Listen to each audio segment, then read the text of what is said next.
सहनाववतु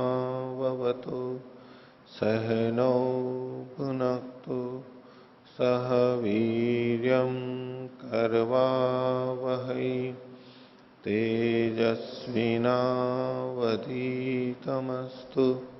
मा विद्विषावहै। ओम शांति शांति शांति। मीमांसा दर्शन की 145वीं कक्षा, मीमांसा दर्शन के तृतीय अध्याय के द्वितीय पाद का तीसरा सूत्र आज हम प्रारंभ करेंगे। दूसरे अधिकरण का विषय हमारा चल रहा है, तो पिछले पाठ में से किन्हीं को कुछ पूछना है तो पूछ सकते हैं। आचार्य जी, पृष्ठ संख्या 712 में सूत्र का जो अगला भाग है, इसमें तस्माद उत्पत्ति संबंधो अर्थेन नित्य संयोगात, तो मंत्रों का शेष भाव होने से उत्पत्ति संबंध मुख्य अर्थ के साथ में उत्पत्ति संबंध है नित्य संयोग होने से।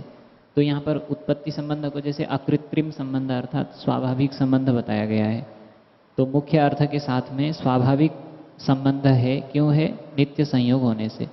तो नित्य संयोग होना और स्वाभाविक संबंध होना दोनों तो एक ही चीज है, फिर इसको हेतु के रूप में कैसे प्रस्तुत करें? शब्द एक ही है, तात्पर्य एक ही है, लेकिन फिर भी अंतर है इसके अंदर कि चूंकि संबंध, क्योंकि ये नित्य है, क्योंकि संबंध नित्य है, नित्य है इसलिए स्वाभाविक है, यूं कहा जा रहा है। यद्यपि हम कहेंगे कि जो नित्य होता है वो स्वाभाविक होता है, ठीक है। जो जो उत्पन्न होता है वह अनित्य होता है। यूं कहो कि जो जो नष्ट होता है वह अनित्य होता है। ये वस्तु अनित्य है, क्यों? क्योंकि ये उत्पन्न होती है। तो बोले नहीं, ये वस्तु अनित्य है क्योंकि ये नष्ट होती है। नष्ट होने पे ले लेंगे। ये वस्तु अनित्य है क्योंकि नष्ट होती है, क्योंकि नष्ट होना और अनित्य होना तो एक ही बात है। लेकिन फिर भी इसको एक हेतु के रूप में प्रस्तुत किया गया कि चूंकि ये नष्ट होती है इसलिए हमेशा नहीं रहती, इसलिए नित्य है। इसको हम दूसरे शब्दों में भी कह सकते हैं, चूंकि ये वस्तु नित्य है, यूं कहो अनित्य में, तो चूंकि ये वस्तु अनित्य है इसलिए ये नष्ट होती है। अगर प्रारंभ से हम हेतु देखेंगे तब तो नष्ट होना हेतु है अनित्यता में, ठीक है, क्योंकि जो नष्ट होती है वो अनित्य होती है। अनित्य एक संज्ञा है और नष्ट होना हम देख रहे हैं वहां पर, इसलिए वो अनित्य है। ये तो एक स्वाभाविक हो गया हेतु इस तरह से। लेकिन यदि हमें किसी वस्तु का पता लग गया कि ये अनित्य है, शब्द प्रमाण से पता लग गया, तो चूंकि यहां शास्त्र में इसको अनित्य लिखा गया है और उस आधार पर हमने मान लिया चूंकि ये वस्तु अनित्य है इसलिए ये नष्ट होती है, तो वहां भी हेतु प्रस्तुत कर सकते हैं ना, ऐसे भी हेतु प्रस्तुत कर सकते हैं परिस्थिति के अनुसार। अब उत्पत्ति संबंध यानी स्वाभाविक संबंध, स्वाभाविक संबंध यानी कृत्रिम नहीं है, निर्देश से निमित्त से नहीं है, अकृत्रिम संबंध है, ये स्वाभाविक संबंध है। चूंकि इसका नित्य संयोग है, शब्द का अर्थ से नित्य संयोग है, इसलिए ये स्वाभाविक संबंध है। ये बात हुई यहां पर जो इन्होंने हेतु प्रस्तुत किया। तो दोनों बातें अलग अलग दृष्टि से देखी जा सकती हैं। चूंकि इसका नित्य संयोग है, नित्य संयोग है, तो हम यहां पर उसको कृत्रिम संबंध नहीं कह सकते, निर्मित नहीं कह सकते, यानी पहले से है। तो नित्यता का जब हमें पता लग गया, इनके संबंधों की नित्यता का पता लग गया, तो हम क्या कहेंगे? भाई इसका फिर कोई कारण है नहीं। इस संबंध का शब्दार्थ संबंध चूंकि नित्य है इसलिए शब्दार्थ संबंध का कोई कारण नहीं है। नित्य वही होता है जिसका कारण नहीं होता है। तो फिर कैसे से पता लगता है? ये स्वाभाविक है, ऐसा ही चला आ रहा है, शुरू से ऐसा ही चला आ रहा है, ऐसा अर्थ निकालेंगे ना। अब इस रूप में यह हेतु बन जाएगा, चूंकि इसमें नित्य संयोग है, इससे पता लगता है कि स्वाभाविक संबंध है, बस ऐसा। और जी आचार्य जी, और एक प्रश्न है कि बर्हिर्देव सदनम दामी, ऐसा कहने पर यहाँ पर जो पूर्व पक्षी कहता है कि बरही शब्द से गौण भी अर्थ लिया जाएगा, तो एक तो उस तरीके से गौण अर्थ लेना, और जो यहाँ पर नीचे एक 713 पृष्ठ में सबसे नीचे हिंदी में जो न्याय दर्शन का एक सूत्र दिया है, तो इसमें सहचरण, स्थान, तादर्थ्य आदि से जो अर्थ लिया जाता है, तो इस गौण अर्थ में और जो पूर्व पक्षी जिस गौण अर्थ को कह रहा है, उस गौण अर्थ में जो मुझे भिन्नता लग रहा है वो बताना चाहता हूँ एक बार, कि पूर्व पक्षी जैसे कहना चाह रहा है कि बरही शब्द का एक मुख्य अर्थ हो गया, लेकिन उसके सदृश दूसरे अर्थों में भी सामान्य रूप से लोक में बरही शब्द का प्रचलन चल रहा है। तो ऐसे चलते समय जो मुख्य अर्थ को लिया जाए या गौण अर्थ को लिया जाए, तो ऐसी स्थिति में पूर्व पक्षी कह रहा था कि दोनों अर्थों को लें। परंतु जो न्याय दर्शन में जिन चीज़ों को बताया गया है वो स्वाभाविक रूप से प्रचलित नहीं है, वो तो कभी जहाँ पर मतलब लक्षणा के द्वारा हम कभी प्रयोग करना चाहें तब ऐसा प्रयोग होता है, लेकिन हमेशा ऐसा ही चलता नहीं है। तो इस तरीके से मतलब इसके साथ में भेद दिखाना चाह रहा है या फिर कुछ और बात है, वो जानना।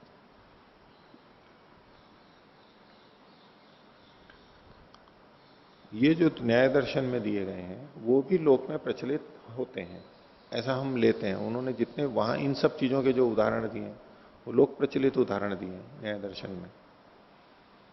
तो अंतर आप जो कहना चाहते हो ये तो कह सकते हैं कि बरही शब्द से सीधे ही उलप राज्य का भी ग्रहण लोक में होता है, उपाय अंतर को छोड़ करके बस केवल सीधे शब्द से, और उपाय अंतरों से भी होता है, बस ये है। लेकिन लोक प्रचलित तो दोनों ही है, दोनों तरह से देखा जा सकता है। सिद्धांति कह रहे हैं नहीं, बरही का यहां पर मुख्य अर्थ ही लिया जाएगा। उपाय अंतर की बात तो बीच में आ गई है, क्योंकि मूल शब्द से लेंगे तो वो तो सामर्थ्य से लेंगे, लिंग से लेंगे, तो सामर्थ्य के अतिरिक्त भी कोई उपाय हो सकते हैं। तो अगर आपको गौण ही अर्थ लेना है तो वो तो दूसरी तरीके से ले लो। आप इसको मुख्य अर्थ लेते हुए ही क्यों ले रहे हो, ले लो आप वो दूसरे ढंग से ले लो अर्थ। अगर आप इसको मुख्य अर्थ लेते हुए ले रहे हो और मुख्य अर्थ आया और वो चरितार्थ हो गया, तो चरितार्थ हो गया तो फिर गौण अर्थ लेने की आवश्यकता नहीं पड़ेगी। आपको गौण ही लेना है तो दूसरे ढंग से ले लो। और इसको अगर आप लेते हो सीधे शब्द से, तो गौण अर्थ लेने से पहले मुख्य अर्थ तो लेना ही पड़ेगा आपको, तभी गौण पे जा सकते हो। और मुख्य अर्थ लिया उसके बाद में गौण पे तब जा सकते हैं जब मुख्य अर्थ अनर्थक हो रहा हो, असंगत हो। जब मुख्य अर्थ घट रहा है तो वो अर्थ नहीं लिया जा सकता। जी आचार्य जी, लिंग से संबंधित जो बात आई थी अर्थ संग्रह में, तो उसमें लिंग मतलब जो शब्द से सीधा अर्थ पता लग रहा है हमें, रूढ़ी जो अर्थ है उसका, तो अगर यहाँ लिंग सामर्थ्य का मतलब लिंग लेंगे तो फिर सिद्धांति जिस अर्थ को ले रहा है वो लिंग से ही तो आ रहा है, वो लिंग से ही आ रहा है ना। हाँ, तो फिर आपत्ति थोड़ा है उसमें, लिंग से आ रहा है। तो फिर पूर्व पक्षी जो गौण अर्थ को ले रहा है सामर्थ्य से, वो लिंग तो से नहीं आ रहा है। हाँ, लिंग से नहीं आ रहा है, तो लिंग फिर से वो नहीं आ रहा है। सामर्थ्य से ले रहा है, ऐसे क्यों कह रहे हैं? अर्थापत्ति से ले रहा है, लिंग से नहीं आ रहा है। बरही शब्द प्रसिद्ध तो कुश में ही है, लेकिन उलप राजी में तो परंपरा से आएगा, सादृश्य से आएगा, उसका प्रतिनिधि द्रव्य होने से आएगा। ये नहीं है, वो भी इससे ले लिया जा सकता है ऐसे। जी, अगर उसमें फिर सादृश्य से लेते हैं तो फिर वो उपाय भी इन्हीं जो यहाँ न्याय दर्शन के उपाय गिनाए हैं उसके अंतर्गत ही आ जाएगा, इसी में आ जाएगा। हाँ, उसी इसी के में अंतर्गत। आएगा। जी। हाँ। तो फिर यहाँ पर मतलब कल बात चल रही थी कि सामर्थ्य से जो अन्य जो उपाय हैं वो पृथक हैं, जैसे इसमें मीमांसक जी ने भी लिखा है, जो रमण जी ने भी पूछा था कि हिंदी की व्याख्या के दूसरे अनुच्छेद में पहली पंक्ति में कि गौण अर्थ के बोध कराने में सामर्थ्य से भिन्न बहुत से उपाय प्राप्त होते हैं। तो मतलब सामर्थ्य के अंतर्गत ही वो सारे उपाय आएंगे? अंतर्गत नहीं, सामर्थ्य से भिन्न। सामर्थ्य मतलब तो लिंग हो गया, लिंग से तो सीधा ये कह रहे हैं कि कुश का ग्रहण होगा। अब जो गौण अर्थ हम लेंगे वो सीधे शब्द के लिंग से नहीं आ रहा है, अन्य कारण साथ में जुड़ गए हैं इसलिए आएगा। और कोई? हाँ पूछिए। यहाँ पे सामर्थ्य से जो लिंग अर्थ ले रहे थे वही लेना चाहिए, क्योंकि उस पंक्ति में आगे कहा है सामर्थ्यंच शब्द एकदेश इति उक्तम। तो सामर्थ्य शब्द का एक अवयव है। अगर शक्ति वाला अर्थ लेंगे जो दिलीप जी कह रहे थे या कल मैं कह रहा था, तो वो अर्थ नहीं बन सकता, क्योंकि एक देश नहीं है वो। ठीक है। अर्थात व कल्पनिक देशत्वात्। ठीक है यशपाल जी। हाँ स्वामी जी। पृष्ठ संख्या 14 714 उपरिष्टात् द्वितीया पंक्ति। जी। प्रतिब्रूयात् एनम् अन्येऽपि गौण प्रत्ययस्य अभ्युपायाः प्राप्नुवन्ति सन्ति इति। तो अन्येऽपि गौण प्रत्ययस्य अभ्युपाय ये तो अन्य यहाँ लिखा नहीं है वो गौण उपाय, दूसरे उपाय यही जो न्याय दर्शन वाले लिखे हैं वही लेने चाहिए। न्याय दर्शन वाले जो हैं उनमें से जो भी घटेगा वो ले सकते हैं, अन्य वही सब उपाय हैं, अन्य उपाय। अन्य प्रश्न अधस्तात् तृतीया पंक्ति। अतो अन्येन अपि उपायेन गौणः प्रत्याययितव्य। अत्रापि तथैव वैसे ही होगा। अग्रे न स एव मंत्र आदर्तव्यः। हाँ। अस्य अर्थं ज्ञातव्यम्। इसका है कि वो उस मंत्र को बोलने की क्या जरूरत है। बर्हिर्देव सदनम दामी, आपको गौणी अर्थ लेना है तो उस मंत्र का प्रयोग करके गौण अर्थ क्यों ले रहे हो आप। मंत्र का आदर करने की जरूरत नहीं है कि मंत्र के अंदर ये शब्द पढ़ा गया है। आपको जो अर्थ लेना है प्रसंगवशात आप ले लो। मंत्र का आदर ये होगा कि मंत्र में जो लिखा हुआ है वही लेना।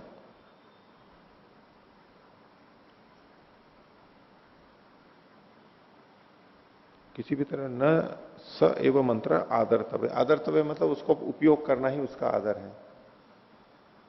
तो मंत्र तत्र दामी शब्दमपि तु अस्ति। हाँ। यदा स लवनं करिष्यति तदा पठिष्यति एव। जब काटेंगे तब मंत्र का प्रयोग होगा। यदि ठीक है, लेकिन यहां तो बर्हिर्देव सदनम दामी में काटने में न लेकर के हम बरही शब्द पे केंद्रित हैं अभी। तो बरही का यहां पर हम उलपराजी लेनी है। उलपराजी लेने के लिए बर्हिर्देव सदनम दामी मंत्र लेने की फिर क्या जरूरत है। यतो हि तत्र लवनं भवति। लवन एक अलग बात हो गई, लवन के लिए कुछ और ले लेते। यही मंत्र लेना जिसमें बरही के साथ ही दामी लिखा हुआ है, लवन लिखा हुआ है, बरही के साथ ही है, दूसरा कुछ ले लेते।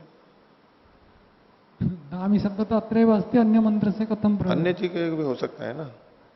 आपका प्रश्न यह है कि स एव मंत्र आदर्तव्य, न स एव मंत्र आदर्तव्य। यदि आप अन्य उपाय से भी गौण अर्थ आप ले सकते हो, तो उसी से ले लो। आप उसमें ये क्यों कहते हो कि इसी मंत्र से हम लेंगे। अगर आपको मंत्र में जो कही भी बात है वो आपको स्वीकार्य नहीं है, मंत्र तो बरही का मतलब विशिष्ट तृण ही कह रहा है, आपको वो लेना नहीं है। आप दूसरे उपायों से भी कर सकते हो, बिना पूछे भी आप कर सकते हो। जब वो कर ही रहे हो, आपको लेना ही है, तो फिर आपको वचन को लेकर के नहीं करना चाहिए। छोड़ दीजिए वचन को। वचन को भी लेना है और मनमर्जी भी करनी है, ये ठीक नहीं है। इतना सा तात्पर्य है। वचन भी लेना है, मंत्र का भी प्रयोग करना है और मंत्र की बात भी नहीं माननी है। हाँ। यदि मंत्रस्य उपेक्षा भविष्यति तर्हि देवसदनं दामी अपि न आगमिष्यति। देवसदनं दामी अस्य तो आदरं करोति एव। ऐसा कुछ पूर्व पक्ष ने कहा नहीं है। केवल इतना है, अथापि मंत्रेण प्रत्यायकेन प्रयोजनम स्यात्। कोई मंत्र से जनाया जा रहा है, उसका कोई प्रयोजन हो, तथापि मुख्य प्रत्ययनैव निर्वृत्तम प्रयोजनम इति नतराम गौणे विनियुज्येत। प्रयोजन भी है। अगर आप मंत्र का प्रयोजन मानते हो, पहली बात तो आपके लिए मंत्र का कोई प्रयोजन है नहीं, सिद्धांति कह रहा है, फिर मंत्र का क्यों आग्रह कर रहे हो यहां पर। अत्र मम प्रश्न, मंत्रस्य केवल बर्ही शब्दस्य एव उपेक्षा भवति, न तो संपूर्णस्य मंत्रस्य। तो बरही की उपेक्षा हो गई तो पूरे वचन की भी उपेक्षा हो गई। आपने मुख्य चीज तो मानी नहीं। वही तो मैं उदाहरण दे रहा था। उसने रोटी तो खाई, वैद्य जी ने कहा है कि रोटी खाओ, वो सब्जी की कही थी वो तो नहीं करके और दाल से खा ली। उपेक्षा तो करी नहीं ना। बोले नहीं, उनका वचन तो मैंने इसलिए लिया था कि रोटी खाने के लिए, रोटी खाने में मैं उपयोग कर रहा हूं, उस वचन का मैंने आदर किया है। उदाहरण तो न सिद्ध्यति। यदि सा केवल रोटिका खादिष्यति देखो, केवलं रोटिकां खादिष्यति शाकमपि न खादिष्यति सूपमपि न अच्छा खादिष्यति चलो आप बताओ कि इसमें कैसे इस पंक्ति का अर्थ लगाएं। पंक्ति एव असमीचीनम् पंक्ति गलत है ऐसा तो नहीं कह सकते हम। पंक्ति जैसी दिख रही है, अब या तो उसमें गलती बताई जाए कि ये पंक्ति क्या गलत है इसमें। आदरम तो भविष्यति एव इति मे अभिप्राय। पूरा आदर नहीं होगा। एतद् वक्तुमर्हति। दूसरा उदाहरण दूंगा आपको। जब पूरा आदर नहीं होता है तो भी अनादरी कहा जाता है, ये मैं बताना चाह रहा हूं। आपका कहना है कि एक चीज को नहीं माना बाकी चीज को तो माना है, तो आदर हो गया। आदर मतलब पूरा आदर। आधी चीज नहीं मानी आधी चीज मानी और बोले हम आदर करते हैं। शिष्य लोग कहते हैं कि जी हम तो स्वामी जी की आज्ञा के अनुसार चलते हैं, जबकि दिखाई देता है कि ये बहुत सारी चीजें स्वामी जी की आज्ञा को मानते ही नहीं है। ठीक है, जहां अपनी मर्जी करनी होती है वहां स्वामी जी से पूछेंगे नहीं, अपने आप करेंगे। और जिसमें पता है कि स्वामी जी या गुरु जी इसमें हां में उत्तर देंगे तो उनके पास जाके जरूर पूछ लेंगे कि स्वामी जी मैं ये कर लूं क्या? बोले हाँ हाँ अच्छा बात है करो। तो क्या हो गया, मैं स्वामी जी से आज्ञा लेकर के पूछ करके करता हूं, गुरु जी से पूछ के लेकर के करता हूं। तो गुरु जी की बात का आदर रखा ना, उनके कहे अनुसार चल रहे हैं। लेकिन ये वास्तव में आदर नहीं हुआ, क्योंकि पता है कि जो चीज वो नहीं ना करेंगे उसमें पूछ ही नहीं रहे, हम अपनी मर्जी से कर रहे हैं। और उन्होंने जो कह रखा है जहां अपनी मर्जी से विरोध जा रहा है वहां उनकी बात माननी नहीं है, तो इसको आदर कहते हैं क्या? जहां अपनी मर्जी से लेना है वहां ले लिया, जहां अनुकूल है वहां कह रहे हैं देखो हम उनके अनुसार चल रहे हैं। भाई आप तो सब जगह अपने अनुसार ही चल रहे हो। हाँ, चूंकि उनका नाम लेना है कि उनके अनुसार हम चल रहे हैं तो इसलिए कुछ चीजें बता दी, देखो ये चीजें मैं उनके अनुसार चल रहा हूं। अगर उनके अनुसार चलने की बात है फिर तो सारी उन्हीं के अनुसार चलो ना, नहीं तो यूं बोलो मैं अपने अनुसार चल रहा हूं। ठीक है, कुछ चीजें उनके से मिल भी खा जाती हैं। तो आधा आदर आप करोगे, आधा आदर नहीं करोगे, तो आधे आदर को दिखा करके ये नहीं कह सकते कि देखो आदर तो हो जाएगा, इसका अनादर ही हो गया वो उसका। ठीक है, बोलो। हाँ विदपाल जी। ओ आचार्य जी, पृष्ठ संख्या 715 715। हाँ। भाष्य की प्रथम पंक्ति, अतः यदुक्तम पुसाद्य अनुमंत्रणादि नाम उत्कर्षो न भविष्यति। हाँ। तो यहाँ पर पूर्व पक्षी सिद्धांति को कह रहा कि आपने जो गौण और मुख्य अर्थ में यदि विनियोग मानते हो। नहीं नहीं, ये अथ यदुक्तम, ये सिद्धांति पूर्व पक्षी बात को याद दिला रहा है। ये जो आपने कहा था, सिद्धांति उत्तर दे रहा है, उसका उत्तर देने से पहले याद दिला रहा है कि ये जो आपने कहा था। हाँ, तो यहाँ पर जो गौण और मुख्य अर्थ में विनियोग होने पर, जब पूषा और आदित्य देवताओं का मुख्य और गौण अर्थ दोनों लिया जाए, ये जो पूर्व पक्षी ने कहा था, तो क्या होगा कि पूषा और आदित्य देवता वाले मंत्रों का प्रयोग यहां पर दर्शपूर्ण मास में हो जाएगा। कैसे होगा? गौण अर्थ लेते हुए। गौण अर्थ भी लिया जा सकता है, और जब उसका उपयोग वहां हो जाएगा तो अब उन मंत्रों का उत्कर्ष करने की आवश्यकता नहीं रहेगी। उत्कर्ष तो इसलिए कर रहे थे कि यहां संगत नहीं हो रहा है, तो कहीं तो लागू करना है इनको, तो कहां जाएगा? जहां पर ये देवता होंगे वहां पर वो जाएगा। पौष्ण याग के अंदर विकृति याग है, पौष्ण याग, वहां पर पूषादि देवता रहते हैं, वहां पर विनियोग होगा। तो यहां से जो उत्कर्ष करना है, पढ़ा तो यहां गया है और दूसरी जगह ले जाना पड़ रहा है, यहां संगत नहीं लग रहा है, एक दोष हुआ ना।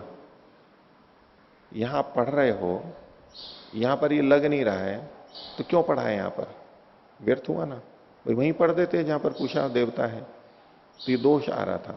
तो पूर्व पक्षी उस कह रहा है कि ये दोष तब हट सकता है जब हम पूषादि शब्दों का गौण अर्थ भी ले लें। गौण अर्थ मतलब दूसरे देवता में, पूषा भी देवता है तो दूसरे देवता में इसको घटा दिया मंत्र को, ऐसा पूर्व पक्षी ने कहा था। हाँ, इसी में जो हिंदी भाष्य है युधिष्ठिर मीमांसी जी का, हाँ, उन्होंने इसमें गौण अर्थ में विनियोग होने पर, और जो ये कहा है कि गौण अर्थ में विनियोग होने पर, तो गौण अर्थ में भी, गौण अर्थ में मतलब गौण अर्थ में भी ये लेना है, मुख्यत्व में तो हो ही रहा है। हाँ, गौण अर्थ में भी, दोनों में, पूर्व पक्षी का मत ही यही है कि दोनों में विनियोग, दोनों अर्थ निकलेंगे। तो गौण अर्थ में विनियोग जब हो जाएगा तो कुशादि मंत्रों का, मंत्रों का उत्कर्ष नहीं होगा। वैसे यहां पर गौण अर्थ में ही हो रहा है, भी की जरूरत नहीं है, लेकिन पूर्व पक्षी का मत भी वाला है, गौण और मुख्य, उस परिप्रेक्ष्य में ये पंक्ति घटेगी, आक्षेप घटेगा उसका पूर्व पक्षी का। हाँ, हाँ।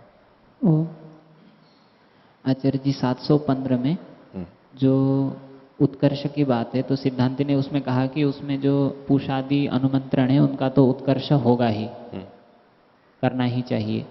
तो फिर इसमें कल आपने ऐसे बताते हुए एक बात भी बताई थी कि अगर उस उत्कर्ष करते हैं तो फिर एक दोष आता है कि यहाँ उनको पढ़ा क्यों, तो उसका उत्तर नहीं मिल रहा है। उसका कोई उत्तर नहीं है, मेरे को भी कोई उत्तर प्राप्त नहीं हुआ कि आखिर यहाँ पढ़ा क्यों है।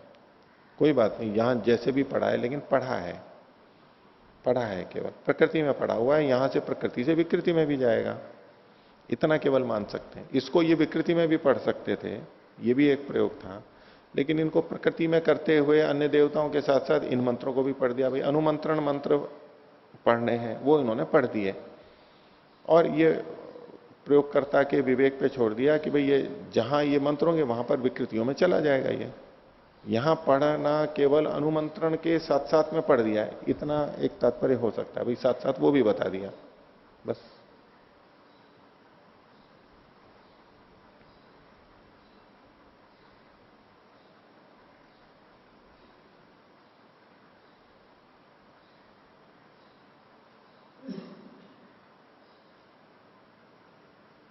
चले आगे, तो देखिए आगे पृष्ठ संख्या 717 है। मीमांसा दर्शन के तृतीय अध्याय का द्वितीय पाठ और दूसरा अधिकरण, इंद्र प्रकाशक मंत्राणाम गार्हपत्य विनियोगाधिकरणम। तो मंत्र में तो इंद्र देवता है, इंद्र शब्द है, लेकिन गार्हपत्य को वो बताएगा, ऐसा यहां पर निश्चय है। तो पूर्व पक्षी ने अपनी बातें रखी थी, इसके उत्तर में सिद्धांति तीसरे सूत्र में उत्तर दे रहा है। वचना तु अयथार्थम इंद्रिय स्यात्। तो पूर्व पक्ष को तो हटा रहे हैं कि आपका कथन ठीक नहीं है, कि वचन के सामर्थ्य से ये जो इंद्रिय ऋचा है ये अयथार्थ हो जाएगी, यानी गौण अर्थ वाली हो जाएगी। जो मुख्य अर्थ होता है वो यथार्थ अर्थ होता है, और जो गौण अर्थ होता है, लाक्षणिक अर्थ होता है, वो अयथार्थ अर्थ होता है, वो काल्पनिक अर्थ होता है, परोक्ष अर्थ होता है, अनुमानिक अर्थ होता है। उसी को यहां पर अयथार्थ अर्थ वहां पर हो जाएगा। अच्छा देखिए, नैतदस्ति, ये बात ठीक नहीं है कि इंद्रार्थम उपस्थानम इति, ये उपस्थान इंद्र के लिए है, ऐसी बात ठीक नहीं है। अयथार्थम इंद्रिय स्यात्, जो इंद्रिय ऋचा है वो गौण अर्थ के लिए होगी यहां पर। कुतः वचन सामर्थ्यात्, वचन का सामर्थ्य होने से। क्या वचन है? इंद्रिया गार्हपत्यम उपतिष्ठते, ये जो वचन है ब्राह्मण वचन, इसके आधार पर वचनम इदम भवति, ये वचन है इंद्रिया गार्हपत्यम उपतिष्ठते इति। आगे गार्हपत्य द्वितीय विभक्ति प्राधान्यम आह। क्यों इसको ले रहे हैं? क्योंकि गार्हपत्यम उपतिष्ठते में, गार्हपत्यम में द्वितीय विभक्ति है और ये प्रधान विभक्ति है। प्रधान क्यों है? क्योंकि क्रिया उसके लिए हो रही है और वो कर्ता का ईप्सिततम है। गार्हपत्यम उपतिष्ठते, जब हम ये करेंगे तो उपस्थान गार्हपत्य के लिए ही आएगा यहां पर, द्वितीय विभक्ति की प्रबलता के कारण से, इसलिए यही अर्थ लिया जाएगा। और ऐसा होने पर दिक्कत क्या आ रही है? उस मंत्र का प्रयोग, इंद्र शब्द वाले मंत्र का प्रयोग वहां पर गार्हपत्य के लिए किया जा रहा है। इंद्र शब्द का मतलब गार्हपत्य हो जाएगा, ये दोष भी आ रहा है। तो उसके लिए इन्होंने कहा किम इव वचनम न कुर्यात नास्ति वचन से, वचन क्या नहीं कर सकता? वचन को तो कोई भार नहीं है, तो हर चीज ले सकता है। अगर वचन है तो बस उत्तर दे देगा वो। तो ये वचन के सामर्थ्य से ऐसा किया जा सकता है, उन्होंने लिखा है, ऐसा कर लेना चाहिए। तस्मात गार्हपत्यार्थम उपस्थानम, ये गार्हपत्य के लिए उपस्थान है।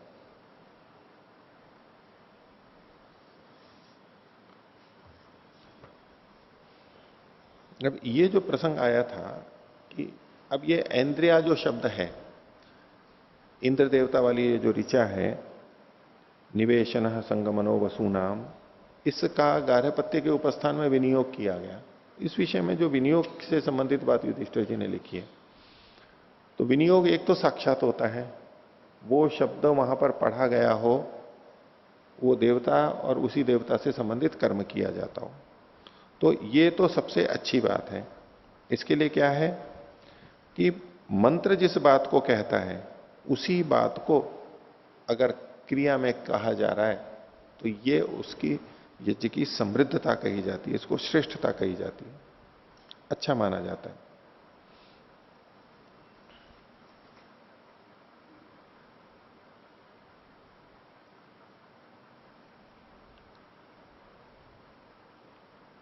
जो मंत्र में कहा गया है वो ही क्रिया से जुड़ा हुआ है, ये अच्छी बात है। सीधे सीधे जो जुड़ जाता है तो इससे विनियोग हो जाता है, विनियोग का एक कारण है। लेकिन अगर सीधे नहीं जुड़ रहा होता है तो गौण अर्थ लेते हुए भी जुड़ता है, जैसे कि यहां पर इंद्र गार्हपत्य का वाचक बन रहा है गौण अर्थ में, इस तरह भी विनियोग होता है। ये भी फिर भी चल जाता है कि भाई परोक्ष ही अर्थ सही, लेकिन अर्थ तो घट रहा है। तो इसके विषय में युधिष्ठिर जी ने भी लिखा है कि यहां पर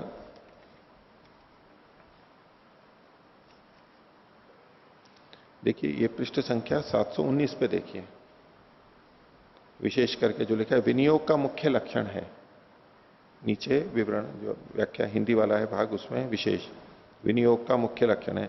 एतद् वै यज्ञ से समृद्धम, यज्ञ की यही समृद्धता है, यद रूप समृद्धम, ये उसने स्वरूप की समृद्धता है, यत कर्म क्रियमाणम ऋक यजुर वा अभिवदति, जो कर्म किया जा रहा है उसी को ऋचा या तो यजुर्वेद के मंत्र हैं उनके द्वारा कथन किया जा रहा है। जैसा किया जा रहा है वैसा ही मंत्र में भी है, ये उसकी श्रेष्ठता कही जाती है, अच्छा है।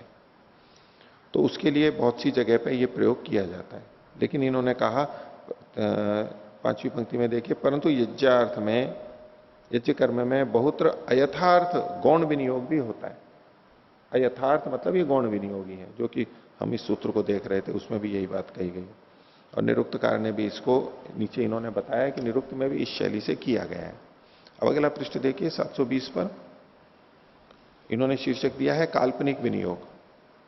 अब यह कह रहे हैं कि मीमांसक और याज्ञिक लोग ब्राह्मण में विनियोग की दृष्टि से ब्राह्मण को प्रमुखता देते हैं। मंत्र और ब्राह्मण में विनियोग अगर करना हो, विनियोग का निर्णय करना हो, तो ये ब्राह्मण वचन की प्रधानता देते हैं।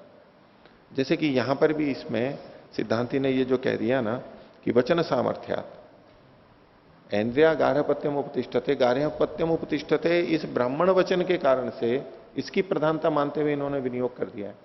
मंत्र में जो इंद्र शब्द था उसको गौण अर्थ में ले लिया, तो ये ब्राह्मण वचन की प्रधानता को मानते हैं, इसी बात को इन्होंने लिखा है यहां पर। अब शब्द का साक्षात वचन है, ठीक है, लिंग से हो जाएगा। मंत्र में साक्षात लिंग है, या ब्राह्मण का वचन है तो गौण अर्थ में भी प्रयोग हो जाएगा, यहां तक भी ठीक है। अब आगे इन्होंने क्या कर दिया कि कुछ शब्द वहां रूप में दिखाई देते हैं, उन जगह प्रयोग कर दिया, जबकि वास्तव में वहां नहीं होना चाहिए। उदाहरण एक इन्होंने दिया कि मंत्र है दधिक्रावणो अकारिशम इति। ये जो दधिक्रावण शब्द है, ये इन्होंने दधि भक्षण में इस मंत्र का विनियोग कर दिया है, दही के खाने में, क्योंकि दधी शब्द यहां पर दिखाई दे रहा है। लेकिन यहां पर क्या है, दधत क्रामति।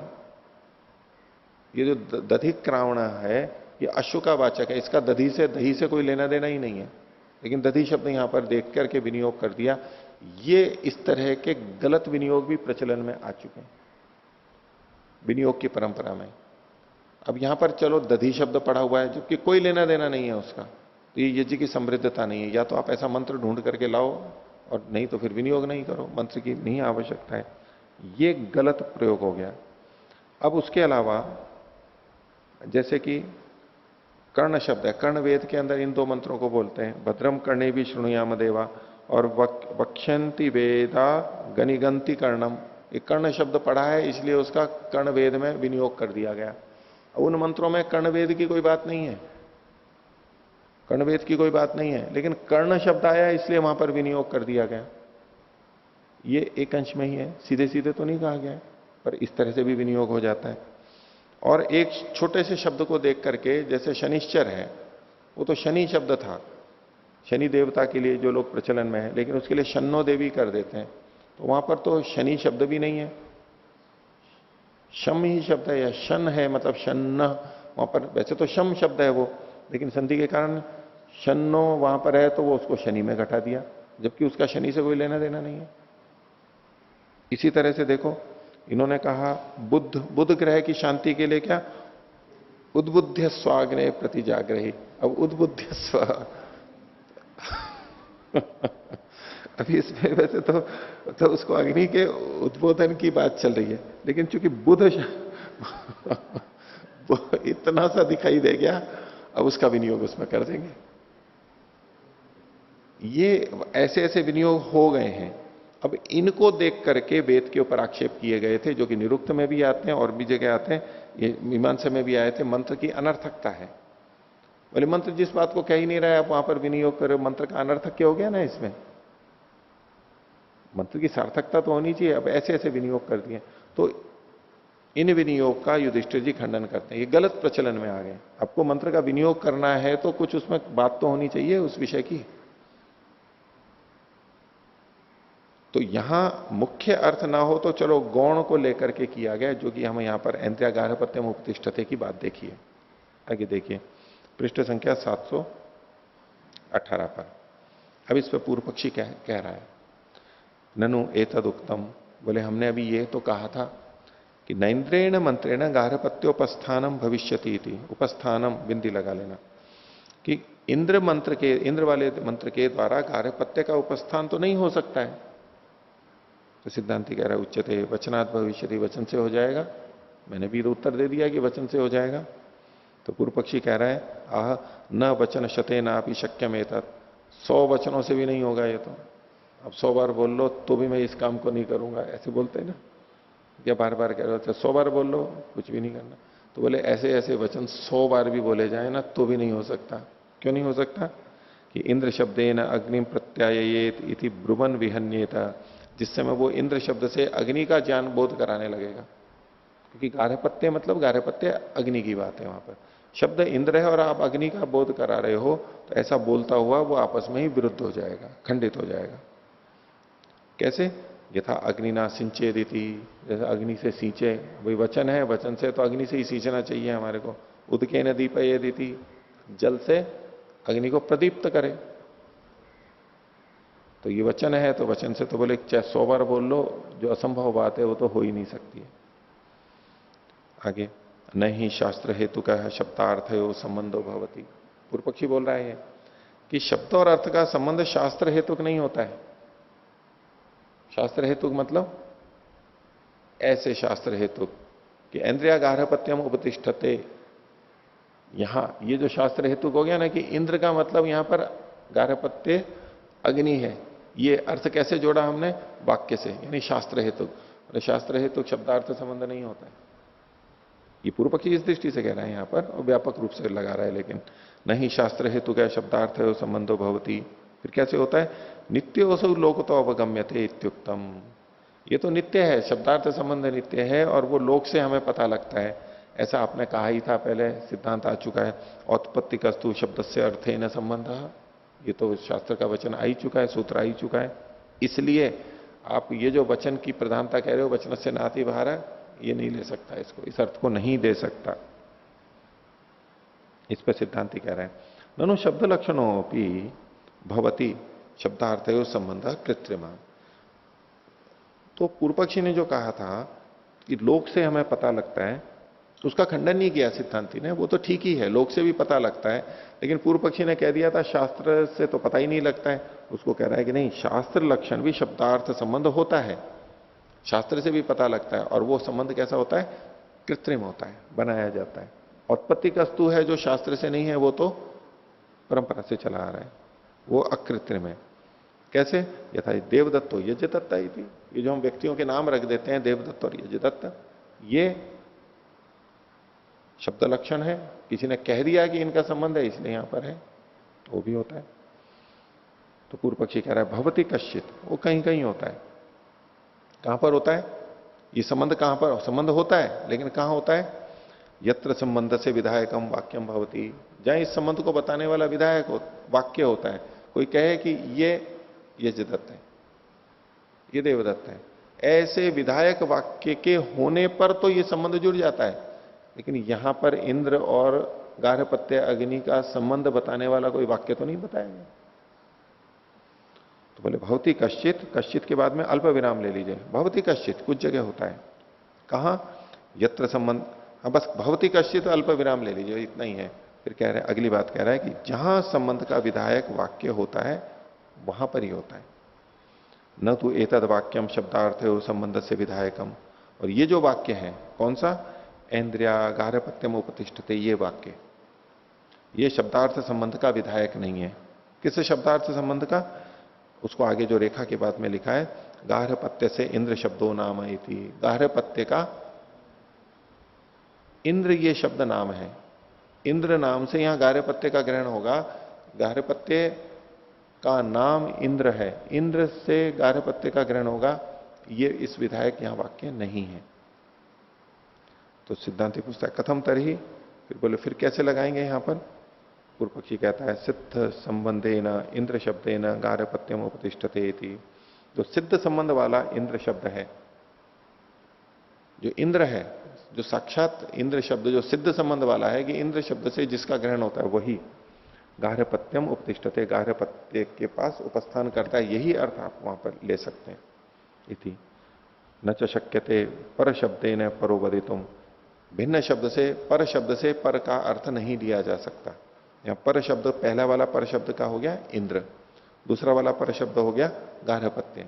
पर शब्द से, अन्य शब्द से अन्य अर्थ को नहीं लिया जा सकता, यानी इंद्र शब्द से गार्हपत्य अर्थ को नहीं कहा जा सकता। न च शक्यते पर शब्द न परोवदितुम, भिन्न शब्द भिन्न अर्थ को, शब्द को नहीं, उसके अर्थ को नहीं कह सकता। किमत्र वचनम करिष्यति, यहां पर ये वचन क्या करेगा? ये वचन कौन सा? इंद्रिया गार्हपत्यम उपतिष्ठते, ये वचन यहां क्या करेगा? इंद्र शब्द से गार्हपत्य का अर्थ ये नहीं दे सकता। अत्रोच्यते, इस पे अब सिद्धांति बोल रहा है।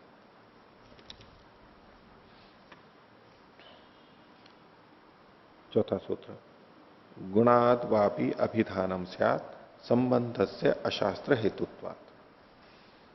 सिद्धांति कह रहा है कि गुण से भी अभिधान हो जाए, गौण अर्थ में भी शब्द का प्रयोग होता है, देखा जाता है। गुणादपि अभिधानम स्यात्, क्यों? संबंध से अशास्त्र हेतुत्वात्, ये जो शब्दार्थ संबंध है इसके शास्त्र निमित्तक न होने से, शास्त्र निमित्तक होगा यानी तो कृत्रिम होगा, शब्दजन्य वाक्यजन्य होगा तो कृत्रिम होगा संबंध, और शास्त्रजन्य नहीं है इसका मतलब है अकृत्रिम है यानी तो नित्य है, इसके संबंध के नित्य होने से। भाष्य है, यद्यपि नेदम वाक्यम शब्दार्थ संबंध से विधाने हेतुभूतम, ये ठीक है कि ये वाक्य शब्दार्थ संबंध के विधान में हेतु नहीं है। पूर्व पक्षी ने यही आपत्ति की थी ना। सिद्धांति ने पहले कहा था, एक सामान्य उत्तर देने का प्रयास किया था कि वचन से हो जाएगा, पिछला जो सूत्र था वचन के कारण से हो जाएगा, उसका खंडन कर दिया सिद्धांति ने। वचनात्तु अयथार्थम ऐन्द्री स्यात्, इसका खंडन कर दिया। तो सिद्धांति स्वीकार कर रहा है कि हां ये वचन साक्षात इस बात को नहीं कह रहा है। तो यद्यपि नेदम वाक्यम शब्दार्थ संबंध से विधाने हेतुभूतम तथापि अनेन इंद्र शब्देन शक्यम कर्तुम गार्हपत्याभिधानम, या पूर्ण विराम लगा लीजिए। लेकिन फिर भी इंद्र शब्द से यहां पर गार्हपत्य का कथन किया जा सकता है। कैसे किया जा सकता है? कुतः, पूर्व पक्षी ने पूछा, तो सिद्धांति उत्तर दे रहा है, गुण संयोगात गौणम इदम अभिधानम भविष्यति, गुण के संयोग से, ये पहला उत्तर दे रहा है, दो उत्तर देगा, ये पहला वाला है, इसमें चाहे तो एक संख्या लगा लीजिए। गुण के संयोग से गौणम इदम अभिधानम भविष्यति, ये अभिधान कथन क्या गौण कहलाएगा। भवती ही गुणादपि अभिधानम, गौण से भी कथन तो होता ही है। कैसे? यथा सिंहो देवदत्त अग्निर्माणवका, देवदत्त पराक्रमी है या तेजस्वी है, ये सिंह और अग्नि शब्द से। एवं यहापि अनिंद्रे गार्हपत्य इंद्र शब्दों भविष्यति, जो इंद्र नहीं है उस गार्हपत्य में भी इंद्र शब्द हो जाएगा। यहां क्यों किया जाता है इन शब्दों का प्रयोग? कुछ ना कुछ सादृश्य होता है वहां पर। तो यहां इंद्र से किस तरह से गार्हपत्य का सादृश्य है वो यहां बताएंगे, सादृश्य होगा तो प्रयोग हो जाएगा। अस्तितु च अस्य इंद्र सादृश्यम, यह जोड़ लेना यहां पर, सादृश्यम। गार्हपत्य का इंद्र से सादृश्य है। क्या सादृश्य है उसको आगे बताने, यथैव इंद्रो यज्ञ साधनम एवं, बिंदी लगा लेना, एवं गार्हपत्योपि, रेफ लगा लेना, एवं गार्हपत्योपि इति, कि जैसे इंद्र यज्ञ का साधन है ऐसे ही गार्हपत्य भी यज्ञ का साधन है। इस रूप में समानता है, यज्ञ के साधन के रूप में देवता भी साधन होता है, उसी तरह से यहां पर गार्हपत्य अग्नि भी साधन है। ये पहला उत्तर हुआ कि इस तरह, इस कारण से गौण अर्थ लिया जा सकता है, इंद्र शब्द से गार्हपत्य का ग्रहण हो सकता है। अथवा अब दूसरा अर्थ बता रहे हैं, दूसरे ढंग से उत्तर दे रहे हैं, इंदतेर ऐश्वर्य कर्म इंद्रो भवति। इंदते, ये जो धातु है यहां पर ऐश्वर्य अर्थ की इति धातु है, तो उसके कारण से यहां पर ऐश्वर्य कर्म वाली, ऐश्वर्य अर्थ वाला इंद्र शब्द उत्पन्न होता है। तो भवती च गार्हपत्यस्यापि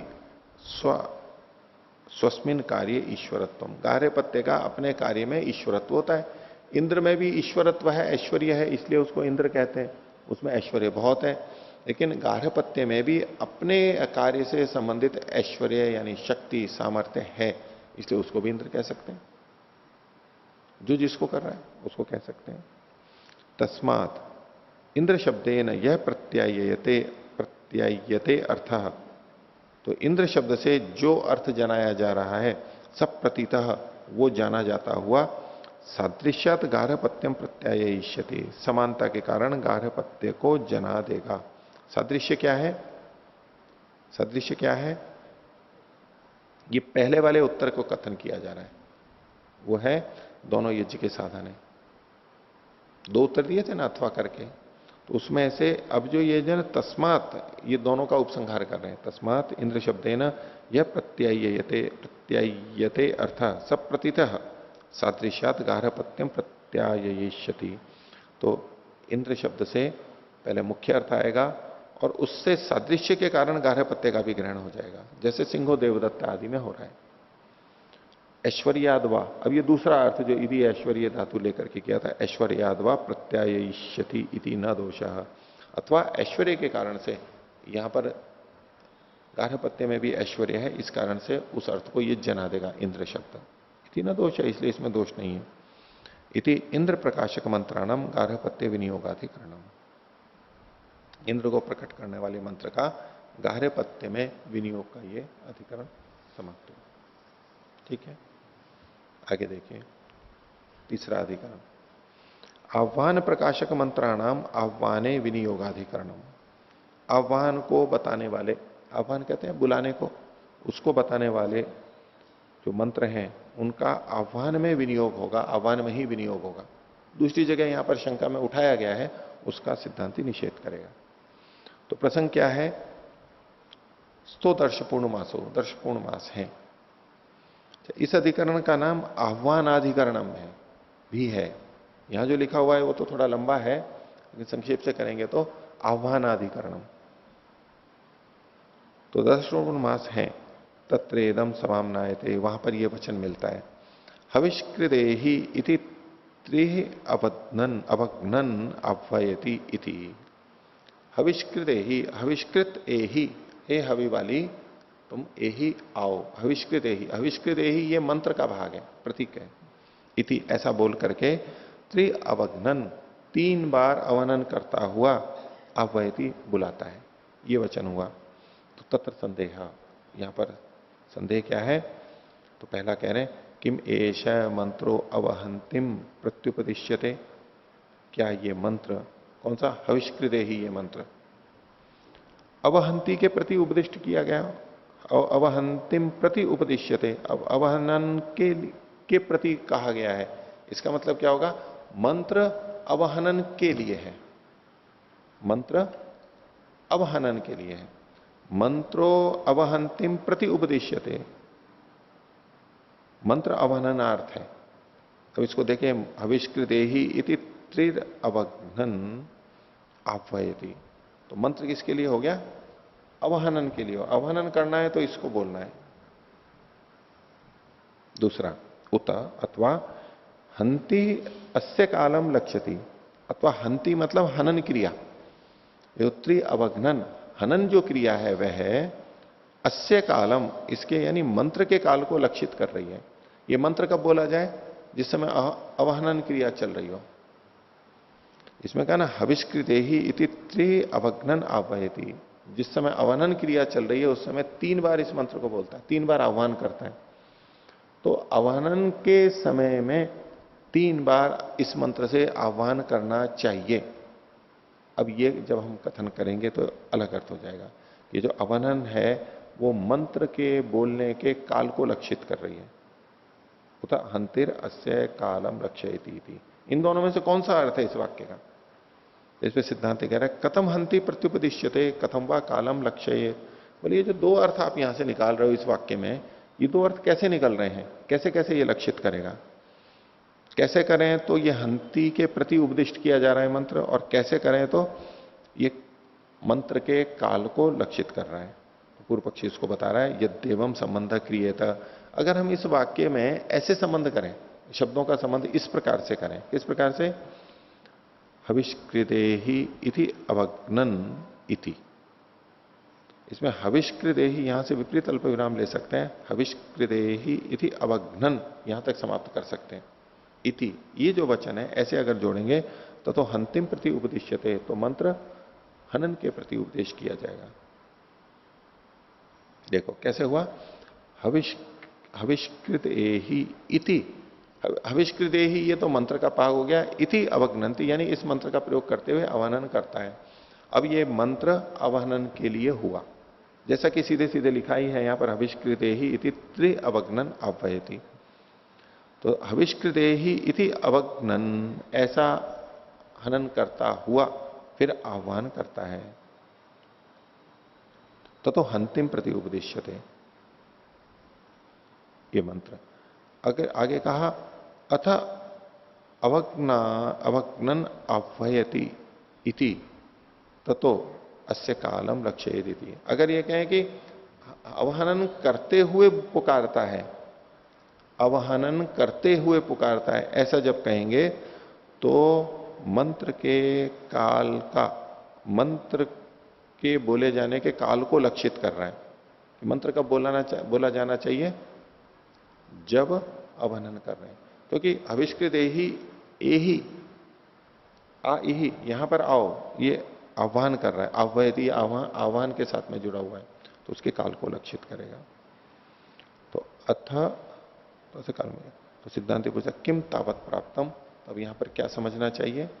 तो पूर्व पक्षी अपनी बात को रख रहा है, तथा आह्वानम अपि इति चेत। बोले यहां पर उसी तरह से आह्वान वाला शब्द माना जाए तो आह्वान शब्द क्या है? एहि, हविष्कृत एहि, ये भी तो ये अवहनन के लिए प्रति उपदिष्ट हो जाएगा। भाष्य देखिए, तथा आह्वानम अपि, आह्वान से जोड़ेंगे, यथा इंद्रिय गार्हपत्यम प्रति उपदिश्यते। अब ये पिछले अधिकरण को लेकर के चल रहा है पूर्व पक्षी। इंद्रिय ऋचा से गार्हपत्य का उपस्थान कर दिया था आपने, तो बोले ऐसे ही करेगा यहां पर, जैसे इंद्रिय ऋचा गार्हपत्यम प्रति उपदिश्यते, गार्हपत्य के प्रति उपदिष्ट की गई है। यथा इंद्रिय गार्हपत्यम प्रति उपदिश्यते, जिस समय हम पिछले अधिकरण में देखेंगे कि गार्हपत्य के लिए उपस्थान है, तो इंद्रिय के द्वारा गार्हपत्य का उपस्थान कर रहे हैं, यानी इंद्रिय ऋचा गार्हपत्य के लिए हुई, ये निश्चित हुआ, उसी को कह रहा है ये। यथा इंद्रिय गार्हपत्यम प्रति उपदिश्यते, गार्हपत्य के प्रति इसका उपदेश है, यानी गार्हपत्य के लिए इसका इंद्रिय का उपदेश है। एवं ऐसा मंत्रो हंतिम प्रति उपदिश्यते, ये मंत्र अवहनन के प्रति उपदेश कर दिया जाएगा। कैसे? जबकि यहां प्रश्न यहां पर भी आएगा, हविष्कृत एहि, यहां पर एहि है और उधर अवहनन क्रिया है, तो होना तो ये चाहिए था कि अवहनन क्रिया है तो मंत्र में भी अवहनन क्रिया आनी चाहिए थी कुछ, लेकिन वहां है नहीं। बोले जैसे आपने पीछे इंद्र को गौण अर्थ में लेते हुए प्रयोग कर दिया था, ऐसे यहां हविष्कृत एहि, इसको आह्वान को अवहनन के अंतर्गत लगा देंगे हम भी। और इससे क्या होगा? एवं श्रुति अनुगृहिता भविष्य भवती इतर्था लक्षणा स्यात्। इससे जो श्रुति है वो अनुगृहित हो जाएगी। श्रुति क्या है? अवग्नन अबद्धन अवग्नन आह्वयति।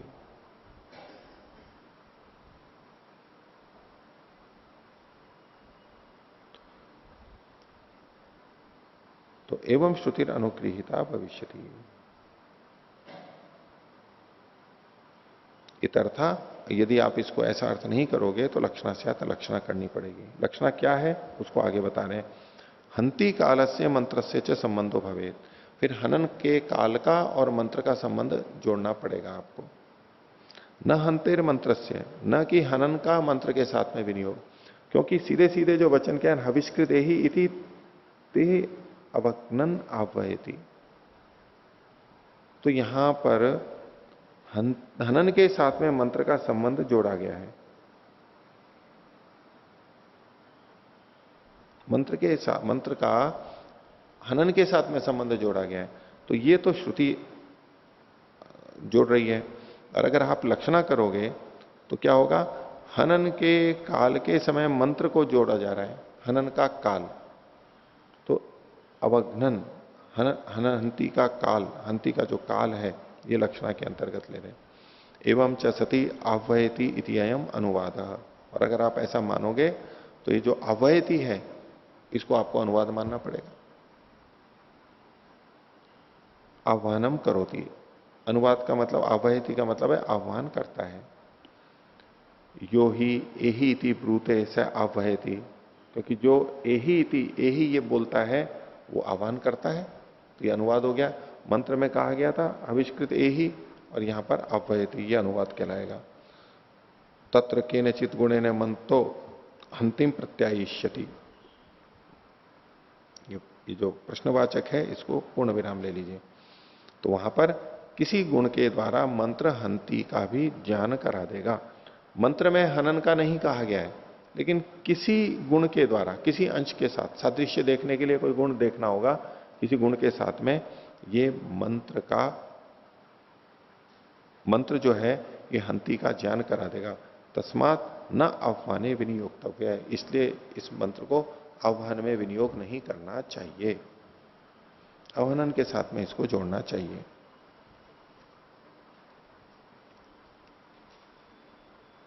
तो ये तो पूर्व पक्षी ने अपनी बात रखी है। और आगे सिद्धांति कह रहा है छठे सूत्र में, देखिए, न काल विधिश चोदितत्वात्। बोले आपका कथन ठीक नहीं है। न के बाद में अल्प विराम। क्यों? क्योंकि यहां पर काल की विधि कही गई है। जो वचन दिख रहा है उससे हमें यहां पर काल की विधि स्पष्ट दिखाई दे रही है। नहीं तदस्ति हंतिम प्रति उपदिश्यते, ये हनन के प्रति उपदेश नहीं किया जा रहा है। किम तरही काल लक्षणा स्यात्, या काल की हमें लक्षणा करनी चाहिए। क्यों करनी चाहिए? त्रिर आह्वयति इति त्रित्वम अत्र विधीयते।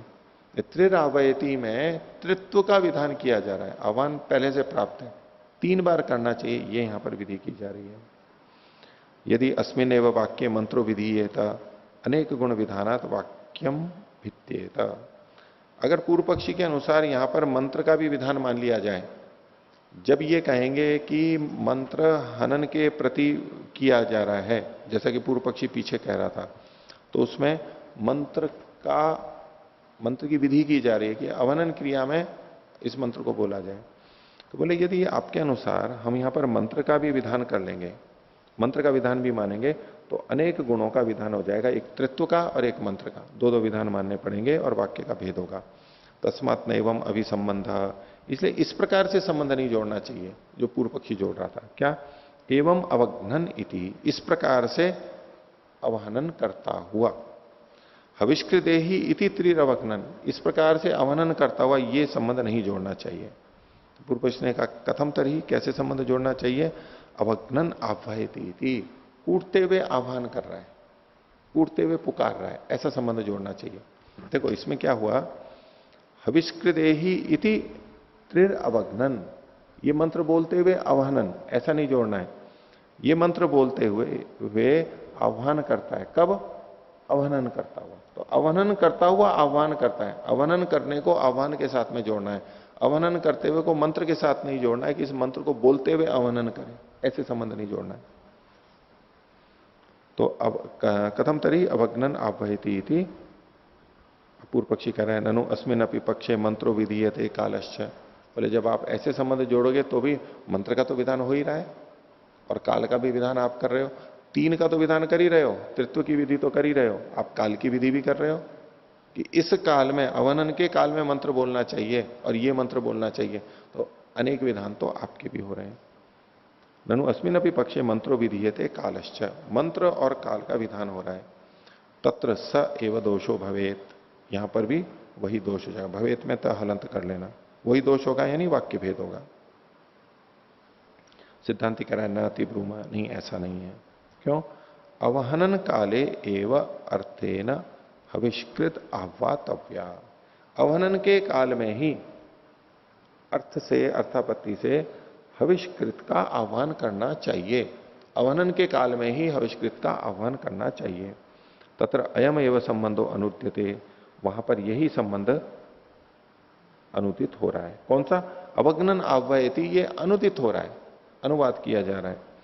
केवलातु त्रिर आवृत्तिर विधीयते, केवल तीन जो है आवृत्ति उसी का एक ही का विधान किया जा रहा है। पूर्व पक्षी कह रहा है यत्तु काल लक्षणा अर्थ शब्द हेति, आपने कहा था कि यह शब्द काल लक्षणा वाला होगा, कालवाचक हो जाएगा।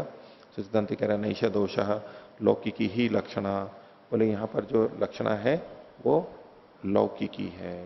मंत्रोपी च रूपादेव आह्वाने प्राप्त, क्योंकि मंत्र भी यहां पर रूप से, रूप से यानी स्वरूप से, क्या है, यही शब्द के कारण से आह्वान में प्राप्त है। सोपी अनुद्यते एवं, उसका भी, आह्वान का भी अनुवाद यहां पर समझ लेना चाहिए। देखो लौकिकी लक्षणा जो लौकिकी होती है तो इसलिए उसकी विधि नहीं होती है, उसका अनुवाद ही माना जाएगा।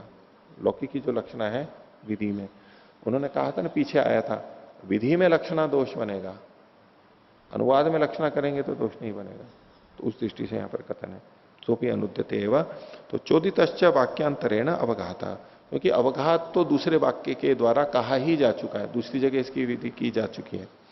शक्नोति कालम लक्ष्य तुम, इसलिए ये काल की लक्षणा कर सकता है, अनुवाद में लक्षणा हो सकती है, इसको कोई दोष नहीं माना जाएगा। तस्माद आह्वाने विनियोक्तव्यमिति, इसलिए इस मंत्र को केवल आह्वान में ही प्रयोग करना चाहिए। अब सिद्धांति आगे और भी अपने बात की पुष्टि के लिए हेतु प्रस्तुत करेगा, उसको आगे देखेंगे। प्रणव तो नहीं।